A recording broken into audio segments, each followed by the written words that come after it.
Welcome to Diving Deep with Dr. Danny. Listen, the hour is here, the atmosphere is set, the time is right. It's an opportunity to open up your minds, use your critical thinking. Let's look at the critical things that are facing our communities right now, both contemporary and historical. Nothing is off limits. Let's get ready. Diving deep. Let's go. Let's go. 3, 2, 1. Hey, good evening. How's everybody doing? Hope everybody's doing well. Right? Hope everybody's hanging in there. Right? How things are coming out really good for you. Right? I just want to make sure that everybody can hear me. Right? Let's see what we got here. Yeah. Doing well. Facebook is live and well. Right? Nobody's joined us yet. Hopefully somebody will join us in a moment on Facebook, and we'll see where we go from there. See what's happening. Let's check out these mics. See how the mics are working. Okay. Let's see where we are. Okay. See how everything is coming along. Okay. Volume is good. All right. Speakers. Good. All right. Mic is good. Okay. We're on. All right. Good to go. So everybody's good to go. Everybody's on. Let's see if people popping in on Facebook. Let's see what we got. All right. Let's see who we got this evening. Waiting for somebody to jump in and say hello. Good evening. How you doing? Something along those lines is what we're looking for. So jump on in, jump on in, jump on in, jump on in, jump on in. All right, let's see what we got. Okay. See what we got. See what we got. See what we got.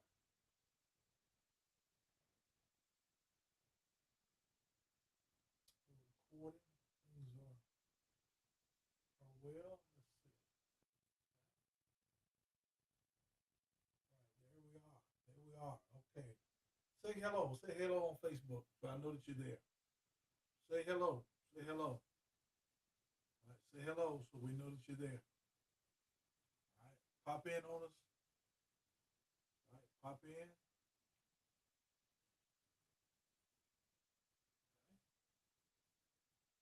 Wait for somebody to say hello on Facebook.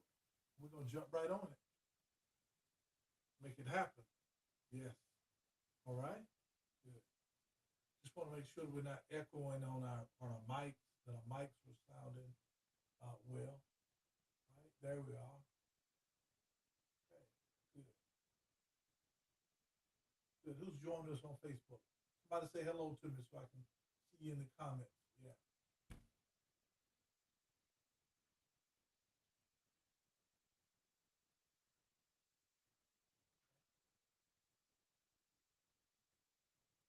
All right. People are coming in. Good. Give them just a few minutes. They might join us.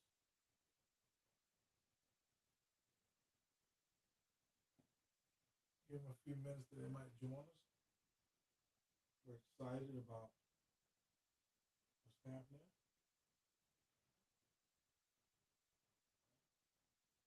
A few more minutes.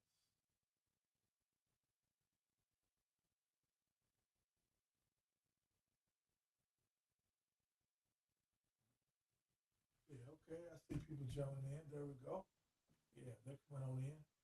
Just a few more minutes. I know things are happening all around, and we're trying to uh, keep up with what's happening and know what's happening. So all of that is happening, and we want to make sure that the things that are happening all around the world are not getting missed by us. All right. People are still joining. Okay, good. People are coming in. Okay, good. Good. Say hello. Say hello when you jump in on Facebook. Say hello so that we can see you. All right, jump in. There you go. There we go. Jump right on in. Jump right on in. We have something exciting we want to talk about. We want to spend some time just seeing where you are and where your mindset is.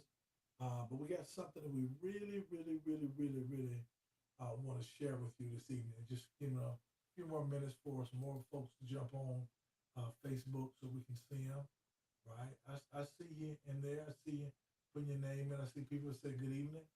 I see other people jumping around. There's so many things that are happening around the world, that are catching our attention.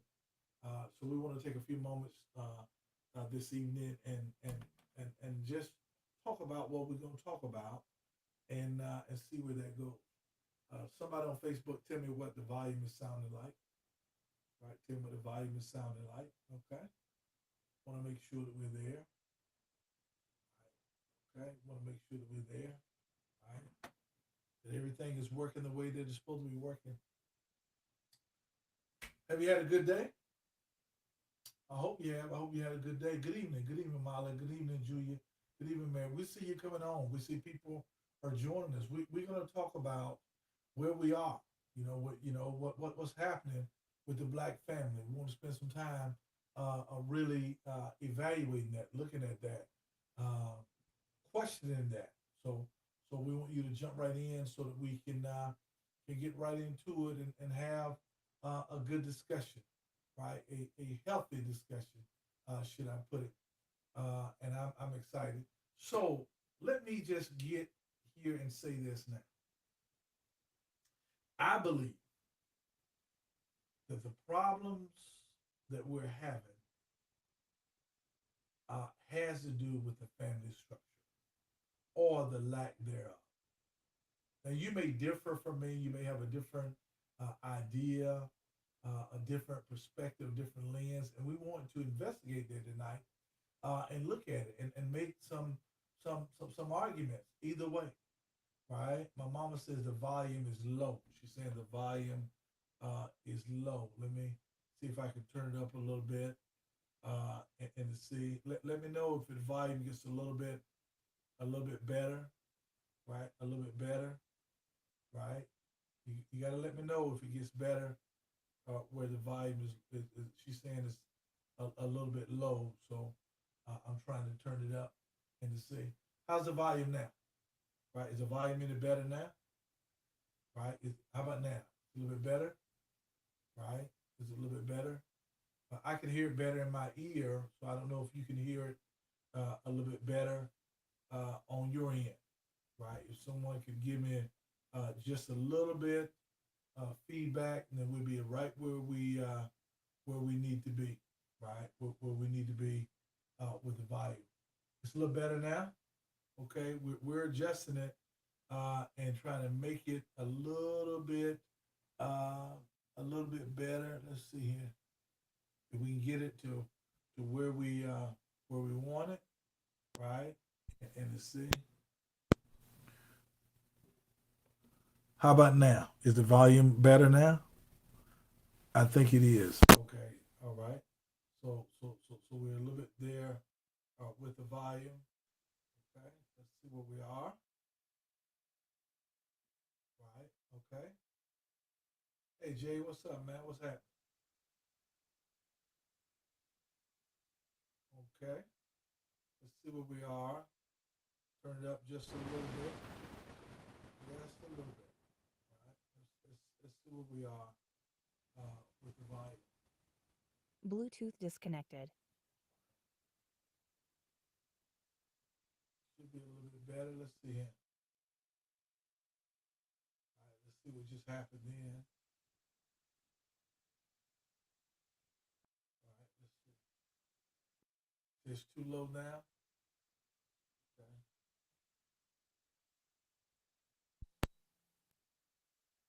Should pick up a little bit now. Bluetooth connected. All right. A little bit better now. Let's see. All right. Let's see where we are. We're still working with this equipment see where we are. Making sure that that it's a little bit better. Okay. All right. Okay. Still looking not better. Someone saying they can barely hear me. Let me know. Can you hear me any better now? Can you hear me any better now? Right. We're trying to adjust it and see. All right. Adjust it and see. Let's see. Is my picture showing up?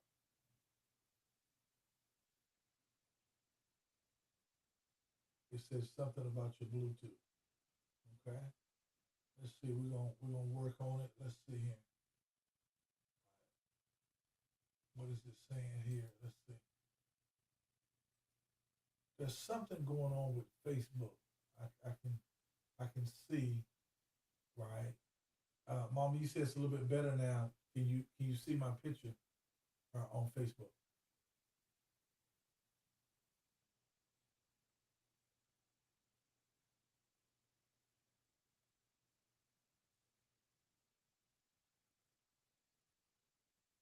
Okay, there we are. There we are. Okay. All right, SD Whitaker says I'm low, right? I'm low. Okay, Molly says she can see me. Okay, right. So let me know what the volume is. That's what I need to know. If I see the picture, somebody tell me about the volume. Is the volume's a little bit better? Right. I turned it up a little bit. I'm just waiting for somebody in the comments to tell me whether or not they can hear me. Right. Okay, Molly, I see your last comment says I can see you. Somebody says low and fuzzy. Let me see. How about now? Is the volume better now? Is the volume better now? Right. Okay, you said go up on the volume. Right. Give me a thumbs up on the volume now. It sounds pretty good in my ear, but I don't know how it sounds under you. Okay. Let's see where we are. Okay. So the volume is better. Okay. All right. Molly says the volume is better. Volume is better. SD Whitaker, is the volume workable? Am I where I need to be right now? Just want to make sure I don't have any feedback in it. Okay, we want to just take time and get this right. Okay. All right. So I'm sounding a little fuzzy. Sounding a little fuzzy. Let me see if I can make some adjustments. Right. Let me see if I can make some adjustments. Right. All right. Jason, I'm sounding better. Okay. I just want to make sure that it's workable. Is there any echo in it? Because I'm looking at these settings because I want to get the settings right where we want it. I want to make sure the settings are right where we want them. Okay, so it's better. Okay, it's good. All right, good. I appreciate that. Right, I appreciate that. Good. Okay, now we're there. Right. So let me because I want to show you how this is operating. I'm working on several mediums at one time. You're looking at me on Facebook, right? And Facebook has a little bit of a delay. I'm also broadcasting live on YouTube. And so YouTube followers are watching me as well. And I'm also doing a for the podcast. S.E. Whitaker saying she's hearing a buzz. I'm not sure what that is. Just let me know, and we'll test it at some other time. But I want to get right into what I want to talk about tonight. Is it workable? Right? Is it workable? S.D. Whitaker, is it workable? I just need to know that so I can get right into what I want to talk about tonight, and then I'll do a test run of everything probably tomorrow and see where we can get the settings. Okay, there we go. So listen, I want to bring you on tonight to talk a little bit about um, the issues that we have within, in particular, with the black family.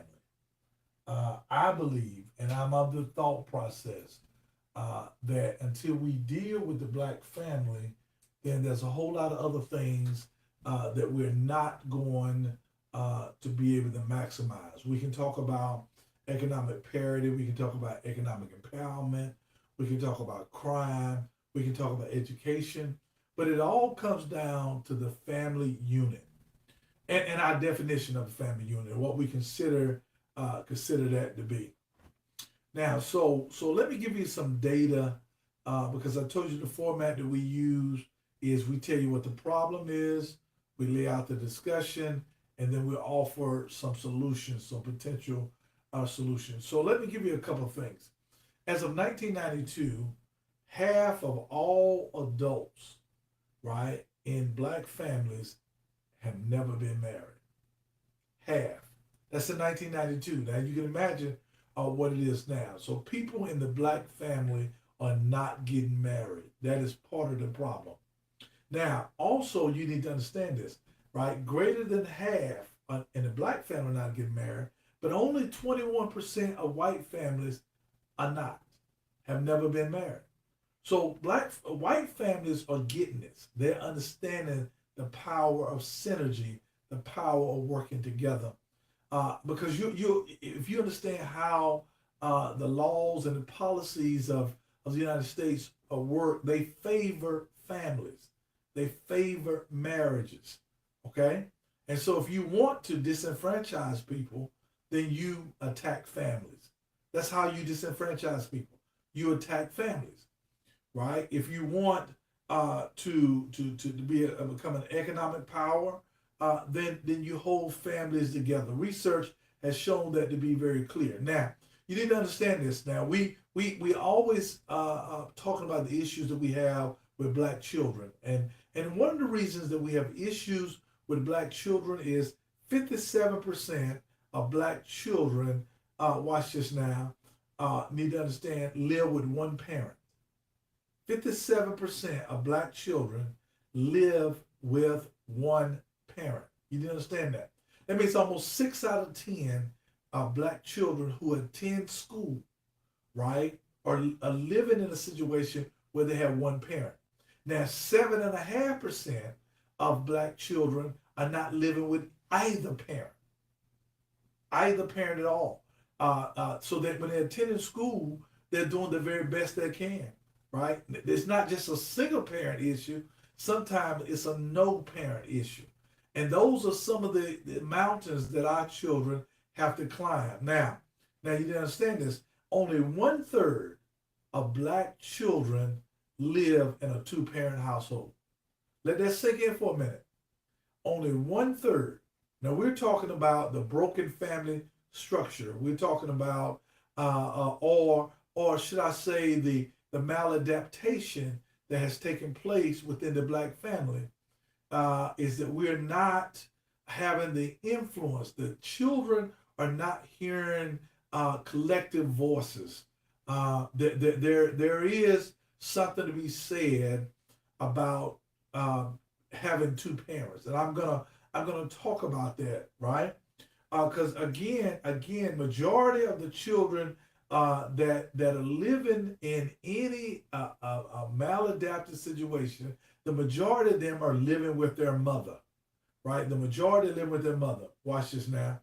And greater than 50% of the mothers are unmarried. So let me say that again.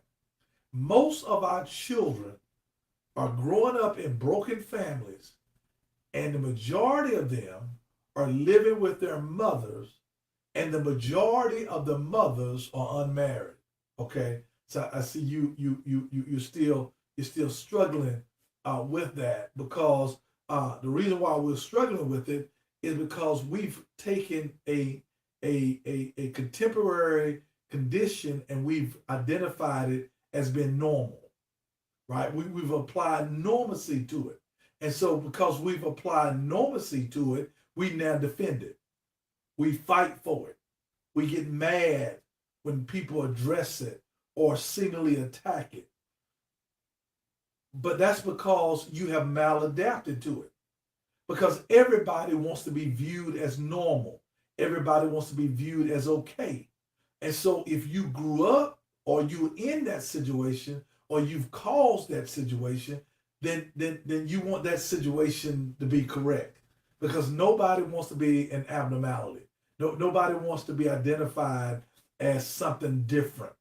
And so we try to switch it, right? We try to say there's nothing wrong with it. Let me give you something else.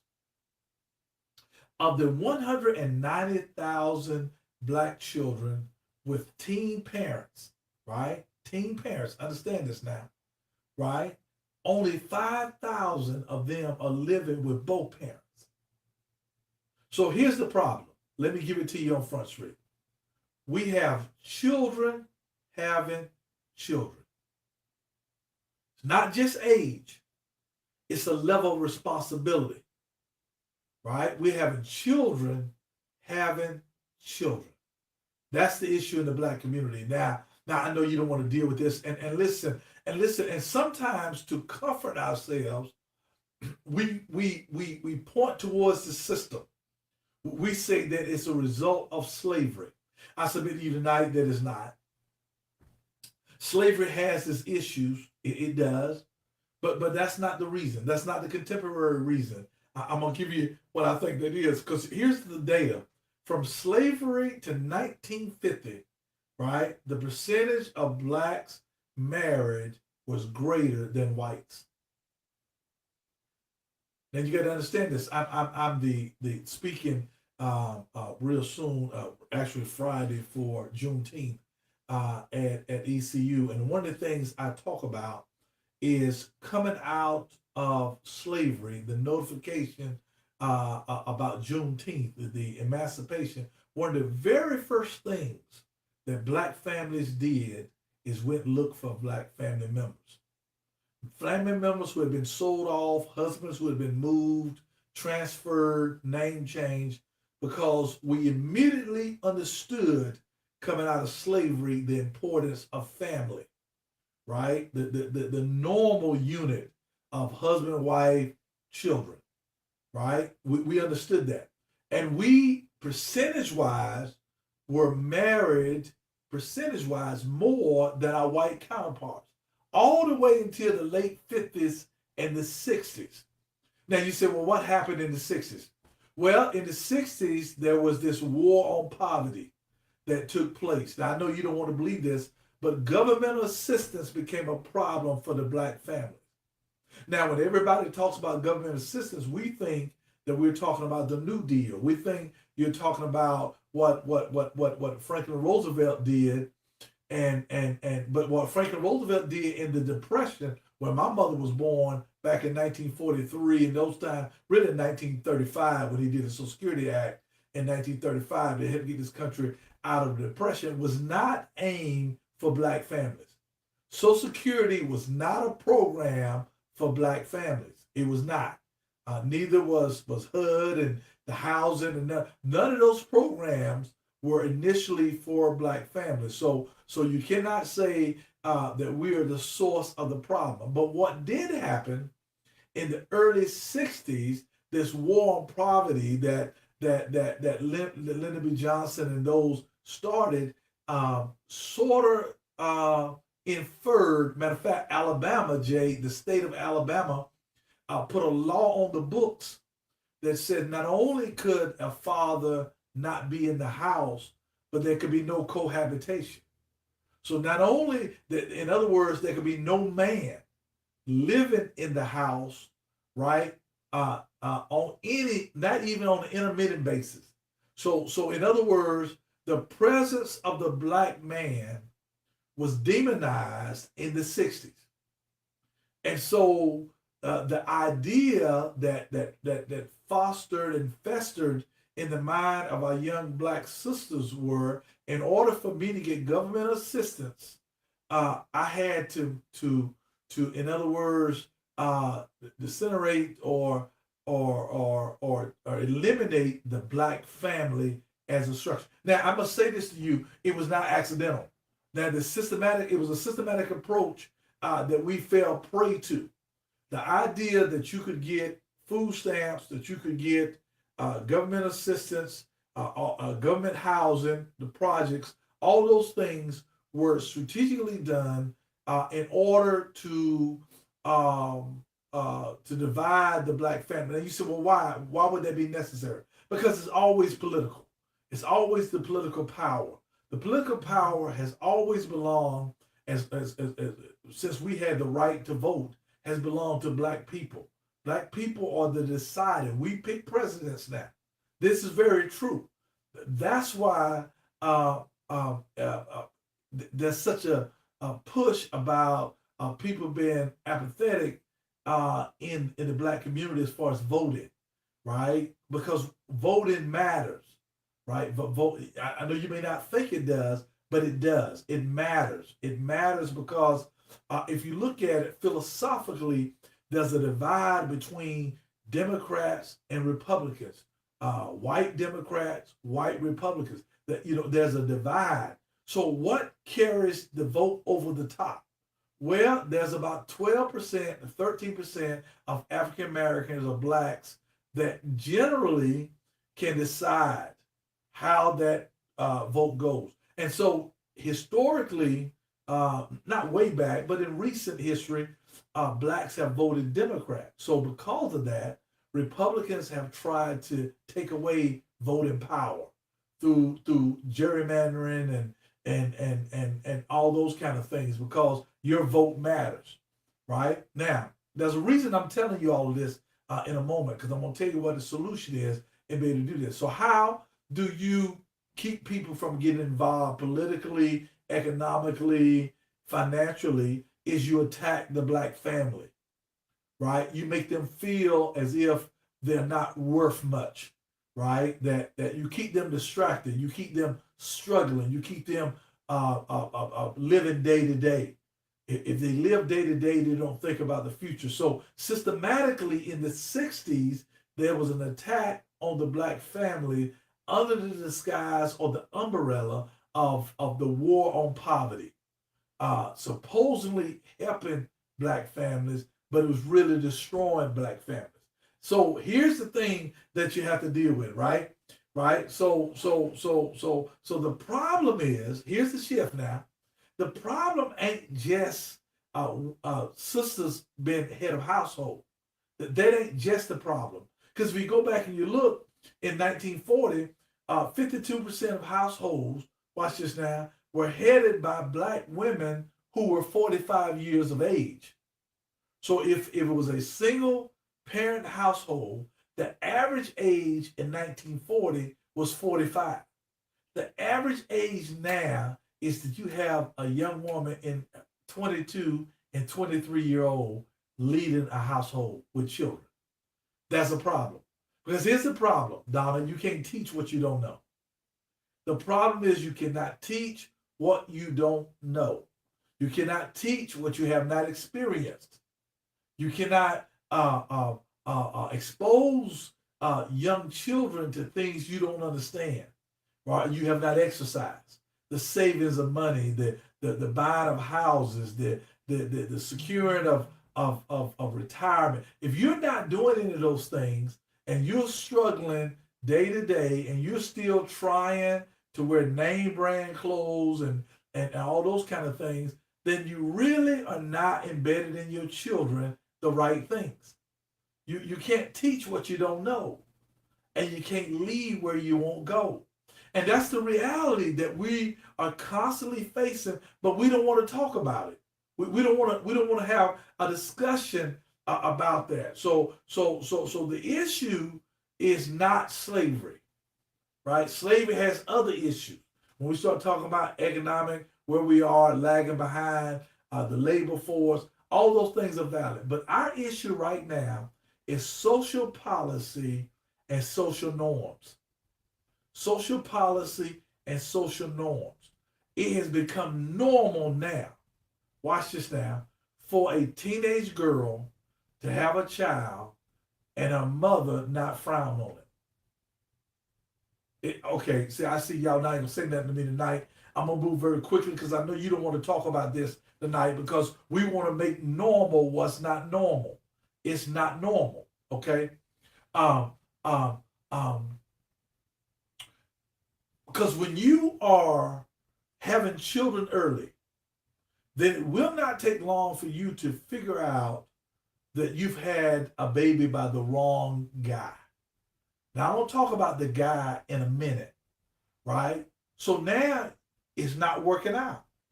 Uh, okay, you think it is working out? Then you need to look at the research around the number of men that are in prison for not paying child support, for not stepping up paying child support. Isn't that crazy? Isn't that crazy? First of all, you have a dad who's not doing his responsibility, right? Then you lock him up so that he cannot even be around to help the child or to lead the child. I mean, think about what's happening systematically.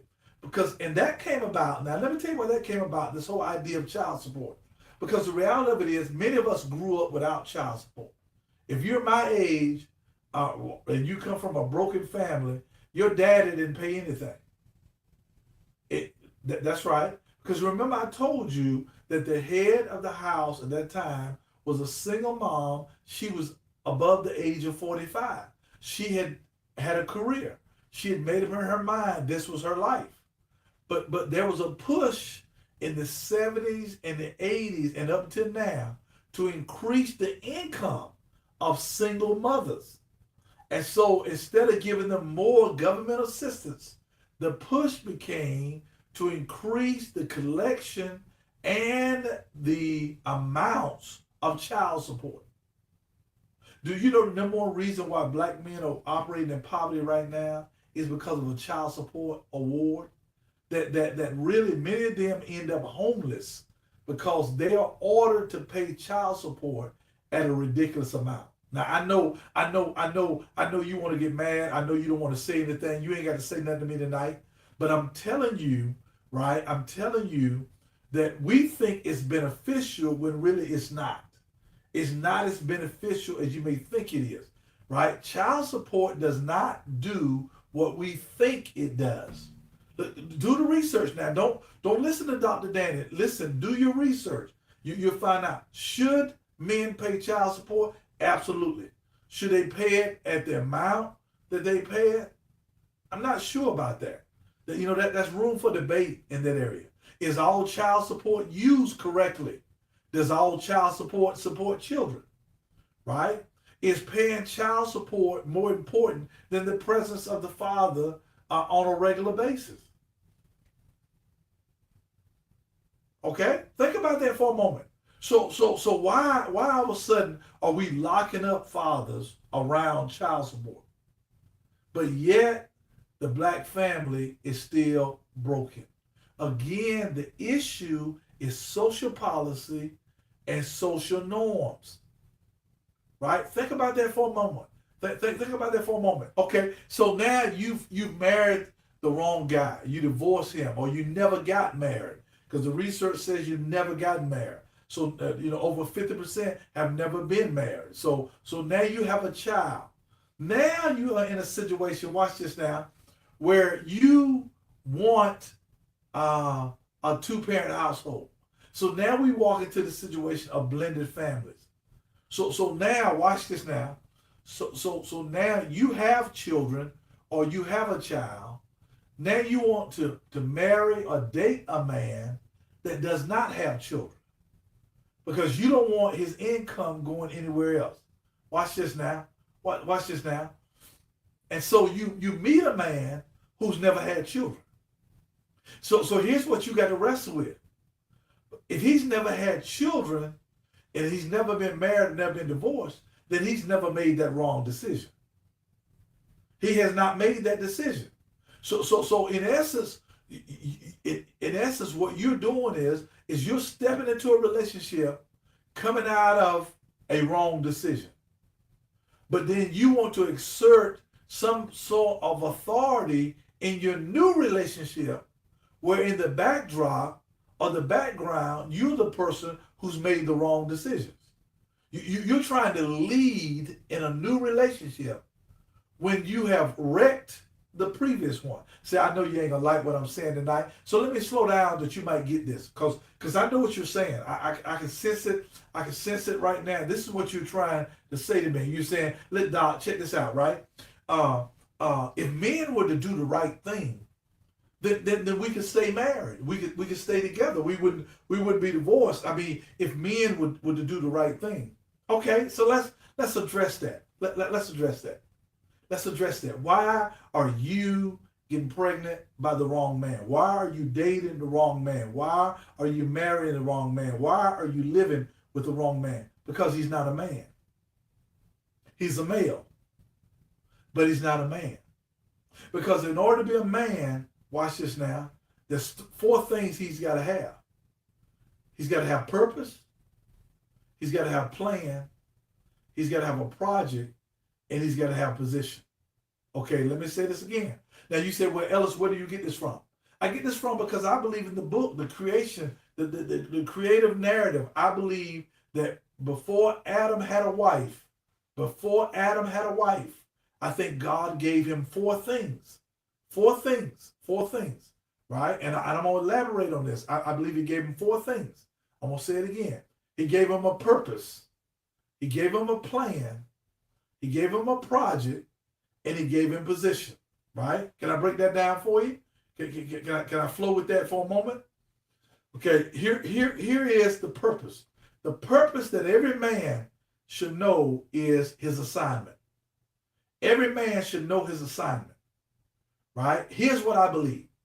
I believe that every human that is born is an answer to a problem. I believe you were created to solve a problem. So that means your life matters, right? Your life matters. That's the reason why suicide is problematic.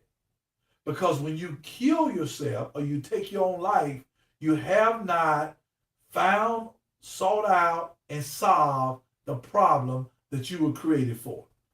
I believe you were created to add to humanity to solve a problem. In other words, your purpose is your why, right? And when you discover your purpose, your why, then you stay motivated. You don't need nobody motivating you. You don't need nobody preaching to you all the time. You don't need, Les Brown, somebody no, your why will motivate you. Your why will have you do for your children, right? Before you do for yourself. Your why, that's your purpose. Why am I here? Why I created? So that'll keep you lined up with the right things when you understand your purpose. Now, your plan. Adam was given a purpose. He was told why he was here, right? It's in the book. He was told why he was here. He was here to multiply and to take dominion over the earth, right? That was his purpose. Now, what was the plan? Well, he says in Jeremiah 29:11, I know the plans that I have for you to prosper, for you to do well, right? You got to know the plan. Now, here's the thing. The plan ain't to the end, right? The journey is not the plan. So listen to me. You got to begin one foot in front of the other without knowing the end of a thing, right? Because if you knew the end, you'd be frightened. So that's where trust comes in at. You got to trust what you've learned. You got to trust what you feel. You got to trust what you've been exposed to. You got to have that sixth sense that's in you, right? You got to know how to do that. It's got to become almost instinctively, right? A plan. But he also gave Adam a project. The project was to go and name all the animals. Matter of fact, he told him, he said, listen, check it out. He says, it's not good for man to be alone. Now, I'm going to come back to that for a moment, right? And Adam looked for a helpmate in other areas. Read it for yourself, okay? So you got to have a purpose. You got to have a plan. You got to have a project. In other words, a job, a career, right? And you got to have a position. Right? You got to have a position. You got to know where you are in this stratosphere. You got to know where you are. You got to know your position. You got to because once you know your position, then you can walk with your head up no matter what's happening around you. You got to know your position. You got to know that you're the captain of your soul. You got to have a position. See, that's not what we don't talk about that much. But you got to know your position. You got to know when the world is against you, you got to still know that you're right. Right? You got to know your position. You got to know that you're lined up right with what created you, who created you. You got to know your position no matter what. So a man, in order to be a man, not just a male, you got to have a purpose. You got to have a plan. You got to have a project, and you got to have a position. Then you're ready for a partner. See, then you're ready for a partner. See, this whole idea of conquer, of subdue, multiply, it's going to be a partnering thing, right? It's going to be an enhancement thing. He says, I will give you a helpmate. Now, here's where the black family struggles at. We don't understand that you don't need help if you ain't doing that. So you're not, as a woman, you're not supposed to get attached to a man unless he's doing something. Unless he's doing something, not dreaming about something. See, you miss what I'm saying. He trying to get himself together. He gets with you when he gets himself together, not when he's trying to get himself together. See, you missing what I'm saying. See, you walk around talking about, oh, well, I'm gonna let him drive my car. No, he needs his own car. I'm gonna let him stay in my apartment. No, he needs his own place to stay. Right? He's looking for no. When he gets all of that, then, right, he's ready for partner. And so, gentlemen, listen to me. You're not ready for a partner. You're not ready for a helpmate until you find out who you are. And unfortunately, many of us have children before we're ready. Now, I'm going to say something and you're not going to like this at all. But what you did to your child before you matured doesn't just go away.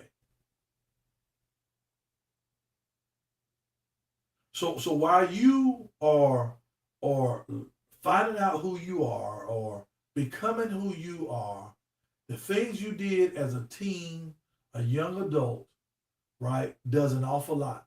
Does a lot of damage. We don't want to have this conversation. See, we don't want to have this conversation, and you don't want to deal with that. You don't want to deal with that, and so the cycle continues. The cycle continues. So you become a teen mom, and now your daughter becomes a teen mom. The research says so. And so here's the answer, and I'm gonna leave you alone tonight. So you find someone that you want to partner with. I told you already the 4 P's: the purpose, the plan, the project, the position. Then you have a partner. But there's one other P that's problematic. You know the reason why you're not with somebody? It's power. As people of color, we have problems with power. Our desire for power is problematic. So what was wrong with Adam and Eve? Eve was promised power.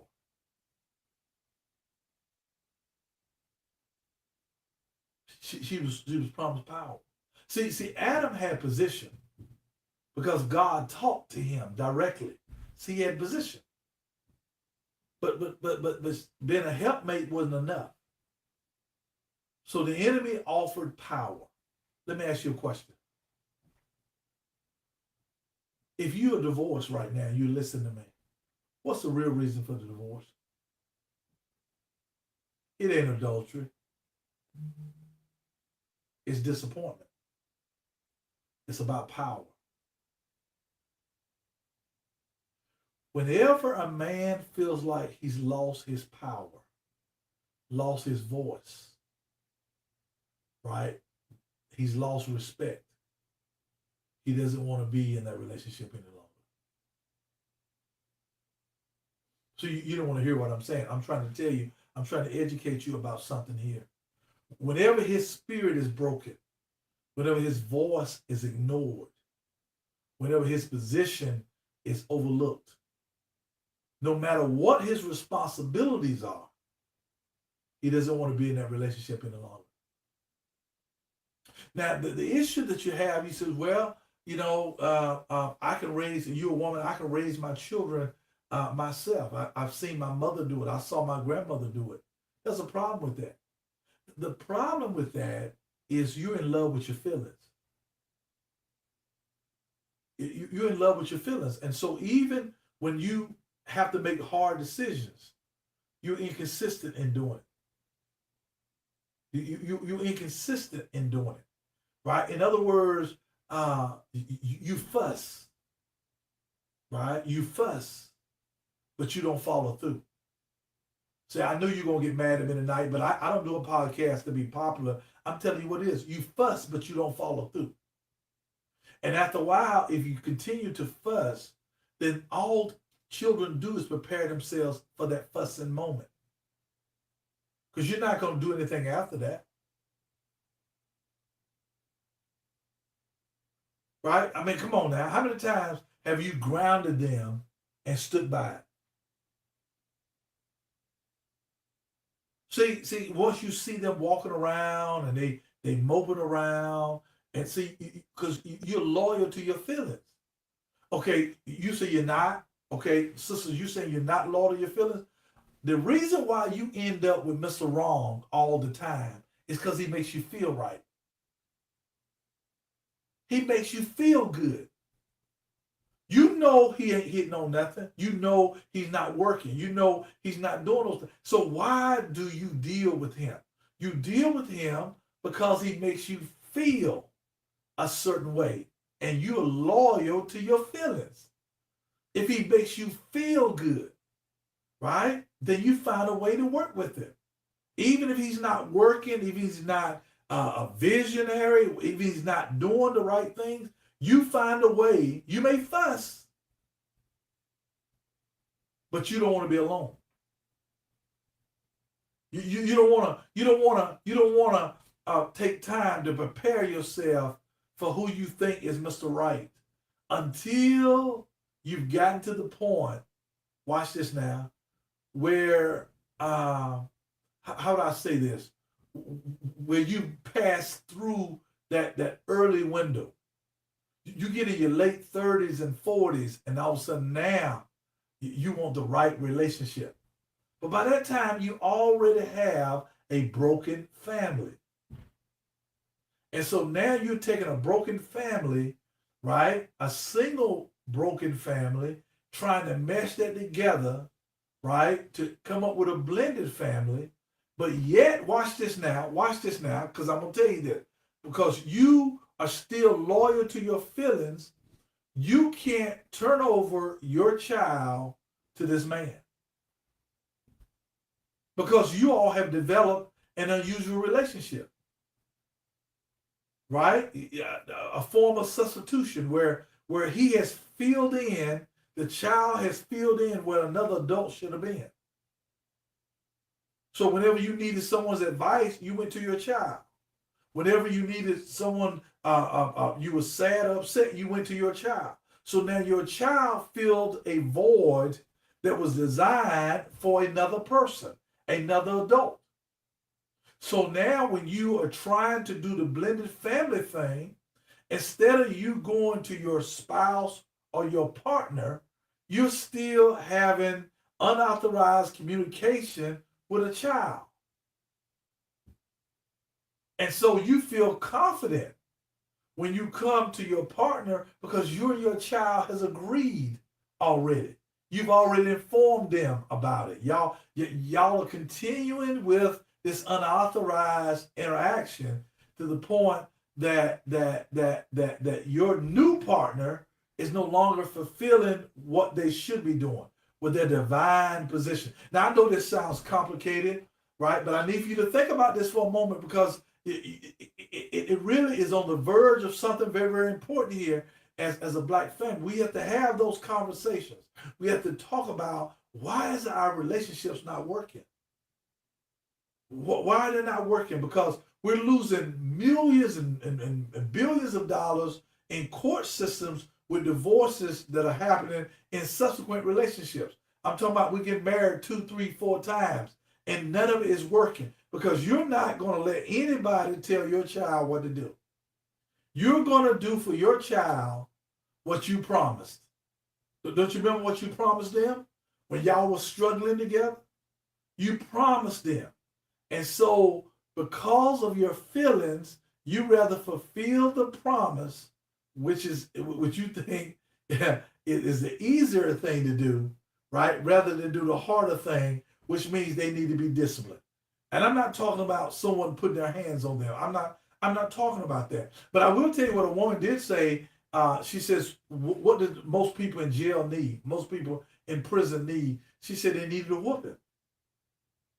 She says most black people that are in jail needed a whooping. Now that's what a woman said. She said they needed a whooping. That's what they did. And I want you to think about that for a moment.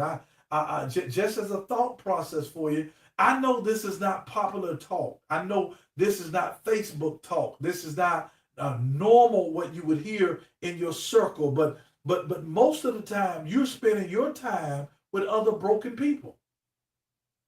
How in the world are you ever going to get healed and whole hanging out with broken folk who are giving you advice? Yesterday I was at the store, at a convenience store, and a woman had the phone on speaker where she was talking to her girlfriend. She works at the store, and she's talking to someone else that's not at work, and she's telling this girlfriend of hers, and I'm standing at the counter. She says, "Girl, what you need to do is you need to give him an ultimatum." And so when I got ready to, because I know the woman that works at the store because I go there all the time. So I just asked her, I said, "Can I ask you a question?" She said, "Yeah." I said, "Are you married?" She said, "Oh, no, not me. I wouldn't have nothing to do with it." Let me get this right. You're giving advice to another woman about something that you don't have. Think about that for a moment. So she's in a hair salon doing it. Yeah. She's in the store doing it. She's in her sorority doing it. And sometimes even when she go to church, she's hearing it. The same thing, right? You're hearing advice, directions from someone who's already broken. How can a woman without a man tell you what you need to do in order to keep one? Social norms, social policy. It's only in our community do we have this problem. You do your research, And I'm telling you, until we have a conversation, until we get serious about changing the dynamics of our community, right? Are we going to do something about that? Now, I know you're not going to want to hear it because, I know it's you and your child. Because it's been you and your child. But it was never supposed to be you and your child. If you think about what I said, it was supposed to be you and a partner. And then children. Your voice was never supposed to be the only voice that your child heard. If your child was created by the Creator with the intent to hear from a mother and a father, and you have allowed circumstances to dictate for most of their lives, only voice they've heard is yours, then they maladapted. They cannot hear the voice of a man that you meet when you're 30-something years old. Now, they may want his resources, right? They may want the benefits, but they don't want the correction. They don't want the correction, and you don't want to release it. You don't want to give it up. Listen to me. I'm telling you, you don't want to give it up because you've gotten a taste of that power. Remember those 5 P's I told you? That extra P that I threw in there? that what destroyed the initial relationship is this pursuit for power. You've had it. You've tasted it. You've tasted this power. And what's strange about it is that you're in a position now where you have a job. You're making some money. And that really makes you think now that you know the family dynamics need to shift. But here's the problem with that. Look at other communities. Look at other communities. Do you notice that the white community does not work as hard as you? My sisters, listen to me. Our white sisters, if they're on a job and the job becomes stressful for them, it ain't long before they take a sabbatical or they take a rest or they resign. Because they already understand what their primary mission is to raise them children and support and help that man. Help that man. Help mate. See, I know y'all ain't ready for it. Y'all want to hear anything that I want to say. Don, I got you. I see you there saying single women continue to tell their married friends, you don't need no man, but they don't have no man. That's true. That's true. When you look at the dynamics of the statistics, you got to know that most of the time, a single woman is listening to another single woman. Right? So you don't know what to do to keep a man. You have no idea. So when you that's why you got to be careful about Women's Day at church and having other women come and tell women what to do. Right? You got to be careful in sororities when the only thing that talking to other women is other women. Broken women talking to broken women. Right? Wherever the situation is, you got brokenness talking to brokenness trying to get healed. It's not going to happen. And now it has become normal in our community. Now watch this now. And in the essence is that we've lost our political power. We've lost our economic power. Look where we are. I can tell you, and this is just putting it out there on Front Street, right? Across a street over where I stay now, a house smaller than mine just sold for $789,000. $789,000 is what the neighbors sold their house for. $789,000. I want you to put that in the calculator. What single black woman do you know can afford to live in this neighborhood?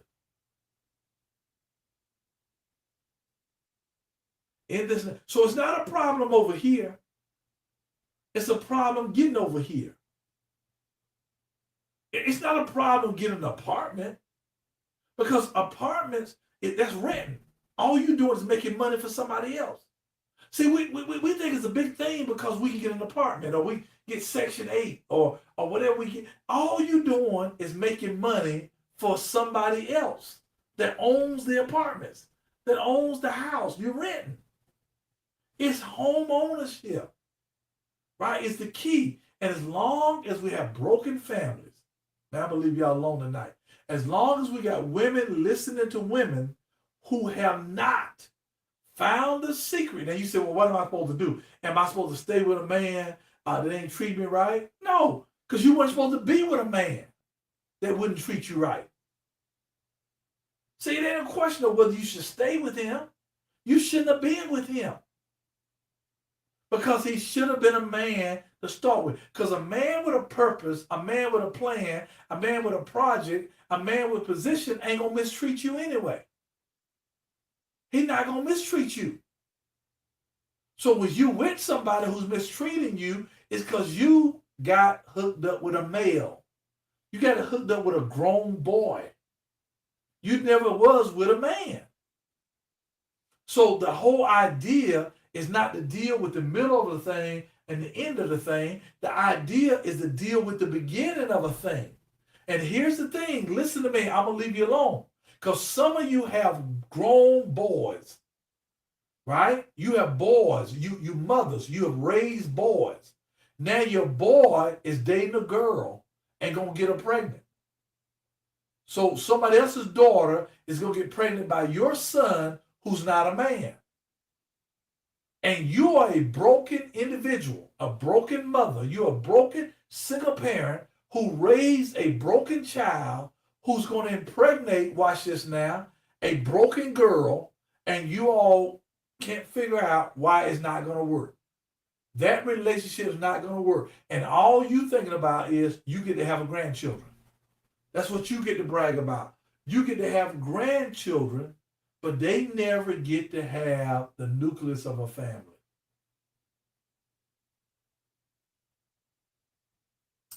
Got it? Listen, it's your boy, man. I appreciate y'all a whole lot, man. I appreciate y'all tuning in. We're going to get this thing set up right. But listen, we got to talk. We got to have some conversation. Jay, I don't know if you're still on or not. Donna, if you're still on or not. If my health is good, I'm going to try to see if I can, at least for a little bit, make my way up to Bowie, Maryland. But we got to have some serious conversation, man. And it got to be stuff that can, you know, I don't know. I don't have the answers, but I'm saying we got to have some serious conversations, man. That is not clouded by personalities, man. Let's get with it. Let's make it happen. Listen, it's your boy, man. I appreciate y'all. Appreciate you tuning in. Thank you so much. You just finished tuning in to Dr. Danny and Diving Deep with Dr. Danny. Now it's time to go to work. Words mean nothing if there's no work to follow. The work is yours to do. Have a good evening.